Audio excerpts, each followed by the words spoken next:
In an historic meeting at the White House, President Obama met with the head of Vietnam's Communist Party.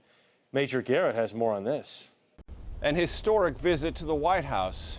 Nguyen Phu Trong, the General Secretary of the Communist Party of Vietnam, in the Oval Office with President Obama, a photo never before seen in American history. That is, an American president greeting in the Oval Office the chief political figure in Vietnam, Communist Vietnam. The Communist Party has held sway in Vietnam since 1975. The United States normalized trade relations with Vietnam in 2001.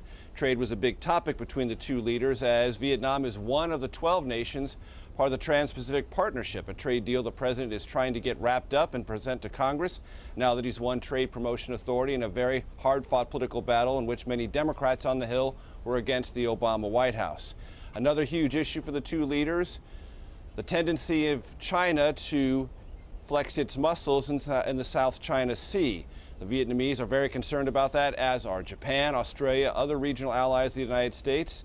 One other issue that came up, human rights. Even though the United States has become an ever more expansive trade partner with Vietnam, about $30 billion worth of exports to Vietnam last year alone, Vietnamese human rights record has deteriorated.